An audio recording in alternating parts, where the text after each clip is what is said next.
Thank you very much. And you're welcome in this session. You're welcome in this room. This is room 4. We are going to have a good presentation from our 2 presenters who are already on the call. And the presenters are Mahiru Medias and Michael Kaluba. So they have a presentation on the role of OpenStreetMap in harnessing SDG4, OpenStreetMap in school. So I think the session is going to start right now. The session is actually being recorded and it's being streamed live on YouTube. So you have averagely 20 minutes. So you have 15 minutes of presentation and 5 minutes of questions. Then we will be ending the session. You can go ahead and start, Mike.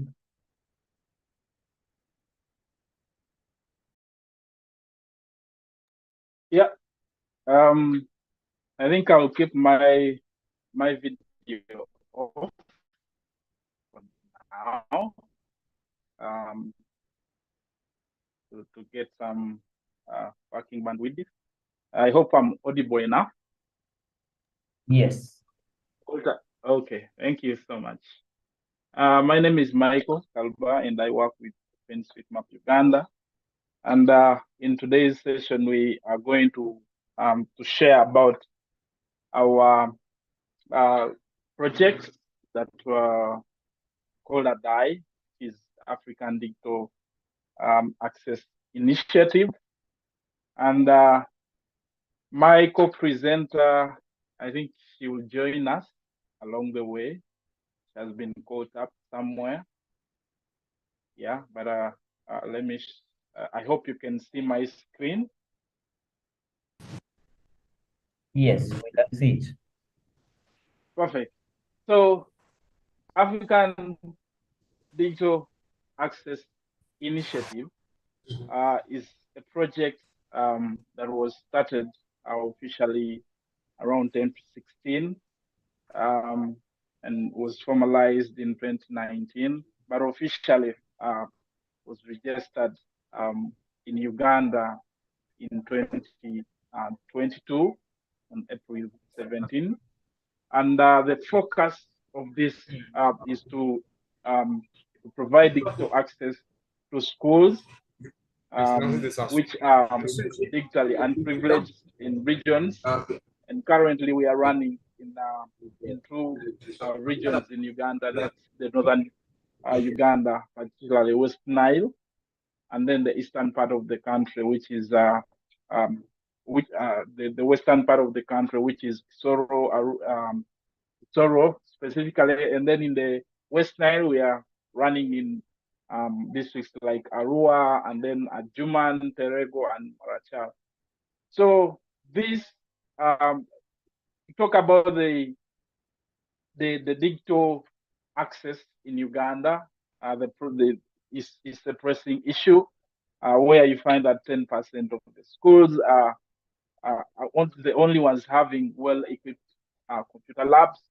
Only 5% of these school children have access to proper computers, and about 50% of the university students get to university when they actually have never accessed computer skills. So the implementation approach, this project is aimed at improving access to IT equipment and digital skills with trainings to schools and institutions that lack the financial means to access these digital equipments and skills. And computers are provided on a demand, offered on a demand basis. Yeah, and we have a tailored schedule or program which is prepared for the schools and other institutions that may need these services. The computers also we run on a shared basis or shared model where schools pay for do some payment for the service. That's for the trainers, and then the computers themselves, plus all the necessary necessary procedures that are needed for us to have a smooth running program. And then trainers are equipped with laptops, tablets, phones, projectors, and then as well transport for them to access these schools. And the program charges a small fee per laptop, per school, per day. And we look at it in a way that each computer is to be, or each laptop is to be accessed by a ratio of 1 to 3. That's one laptop to every 3 students. And then we offer them a tailored ICT studies and services related computer, including geography studies, specifically OSM in this case, plus other digital skills like the Google Suite skills, and all those skills are equipped onto them within this very program. So this program, we come to a school and then we make arrangements. In these arrangements, we agree on how many days do you need your either staff or students trained about these skills. Then we arrange and then have the number of days, and then we also schedule the hours that you are assigning to this program. And if you look at the program schedule here, you can see that we have about 13 modules that are tailored in a way that we equip the stakeholders or the students and teachers involved, different skills from digital literacy to entrepreneurship to things like the governance, the digital education and e-learning platforms, digital healthcare and telemedicine. All that are all tailored within the same program. Also, things to do with OSM, collaborations and partnerships, digital research and innovation. So depending on the need of the school, we select through these modules and then tailor a program that is suitable for to suit their need at a time. And one of the modules which is always added onto the program is the geospatial skills for development module, which is aimed at equipping students or learners with geospatial skills to address developmental challenges. Topics that are covered in that is the introduction to geography and information systems, introduction to data collection and mapping technology techniques, remote sensing and satellite imagery analysis, spatial data analysis and visualization, then case studies applying geospatial skills to development challenges, etc., including agriculture, healthcare, and then disaster management and response. So all these come handy to help equip students with different skills. And then some of them are able to even contribute to OSM. And what I didn't mention is that this project is funded by the hot OSM team. And then my school today are implemented by OpenStreetMap Uganda, and then plus other stakeholders that are able to support. It's not only for schools, our primary schools and secondary schools, but also universities and then technical schools or technical institutions that need to add on or on the game of digital skills and stuff like that. And then our goals and objectives for this project is to bridge the digital divide. As I mentioned, the digital divide, like you find that even teachers really don't have the computer skills that needed to perform some tasks that they may need to have. And it's really a big problem. And I don't think a problem here only in Uganda, but it's a problem generally in Africa where uh, people don't have the opportunity to interact with computers. Yeah, not because they don't wish to, but because of the resources available, they don't have the resources needed to access these computers. Also enhancing education through the e-learning and providing digital equipment.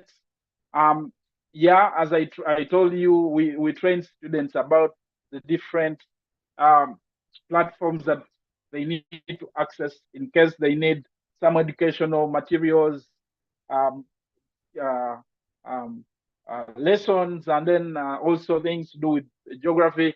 And we've had a lot of impact from this program, as we shall see some of the impacts from the program in the next slide. Also ensuring digital inclusion for marginalized groups. As I mentioned, this was done on, we randomly selected schools from those regions that are disadvantaged digitally, and then we went to those schools, even within the schools that were randomly selected. All those schools that are really need these services are first considered, then they are trained, and then after, even though the schools that never wanted really to take on the program, after seeing the impact the program is providing, they are able to call it on, and then they are able to include us in their programs. Also, incorporating geospatial skills into the ICT curriculum. As I mentioned about the geospatial skills, about OSM in particular, we train these students how to map um, different features. And as you know, what is all involved in the OSM communities, we train these students to do this, and also promote agriculture and health digital solutions, train students on how to learn about different skills to do with if they want to do some analysis, for example, in QGIS and all these other GIS softwares. We train them, for example, to do health analysis, for example, the patterns of a spread, something like that. We train them to be able to do some of these analysis within on their own, improving government services through e-governance and systems, and teachers, especially government teachers, uh, some of the things they need, the activities they need to do are computer-based activities, doing reporting, providing reports and feedbacks from students and students from their schools. So all that they need to have the skills they need for them to be able to do this kind of activities. The program impact, if I may talk about the program impact, as I mentioned, schools were randomly sampled out, and 207 schools were chosen. And as I mentioned, the ICT usage in schools is split or categorized in about 3 ways. One of them, administrative work, and you find that most of the ICT equipment and skills are used especially for administration, which took about 86%, entertainment, which takes 40%, and then within the education itself takes about 45%. And then within the scope, we had about 58.8, which were O levels teachers. That's our ordinary level here. And then we had 41.2%, which is the A level. And then in Solo district, we had 86 teachers trained so far from 11 schools, and 30.8% were private schools, and then 69.2 were government schools, 58 as I mentioned, and then we have a total of 12,550 and 576 students so far trained in schools. That is in Soro. And then in the northern Uganda, we so far have 21 teachers trained from 3 schools, and then 361 students so far trained in 3 schools. And then ADA is planning to, we are planning to expand it even to the lower levels of primary schools and to train those schools how to use these.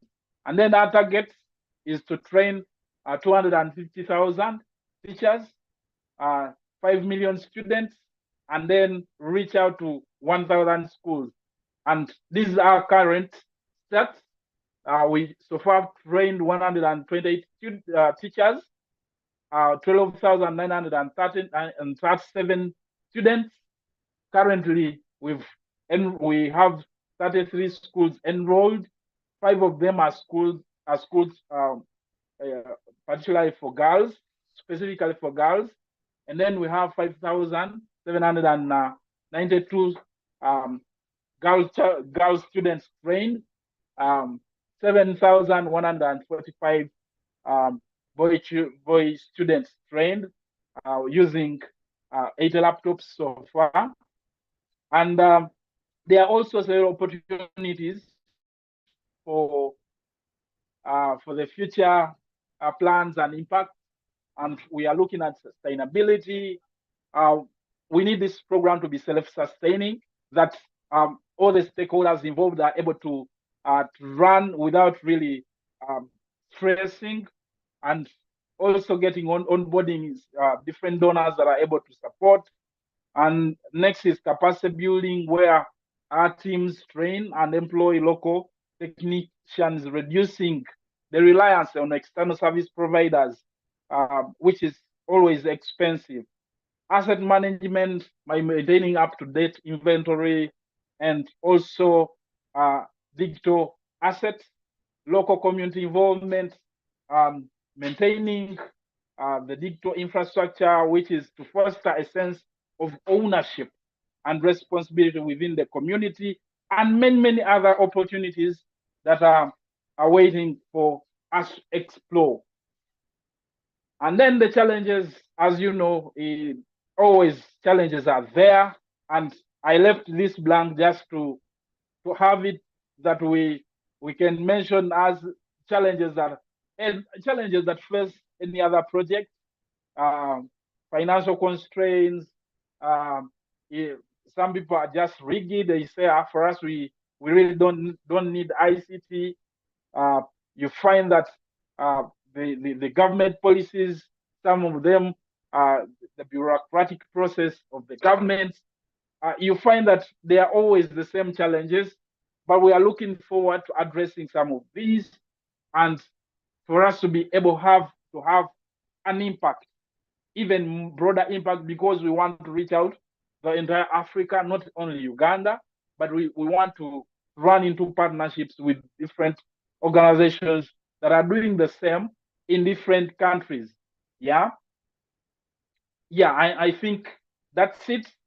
You can get in touch with us from our socials at our website, mapuganda.org, at mapuganda on Facebook, and then at OSM Uganda on Twitter, and then OpenStreetMap Uganda on LinkedIn. Thank you so much. I think we have 2 minutes, 1 minute.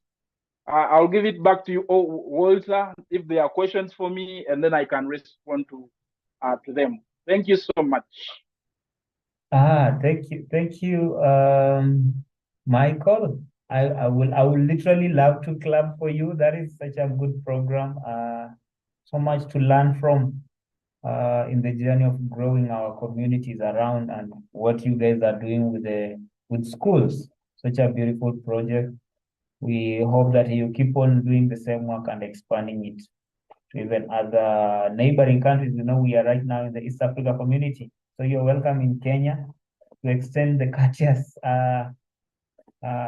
project to this side, so that we also benefit from it. So if we have anyone with a question on this page, can go ahead and ask.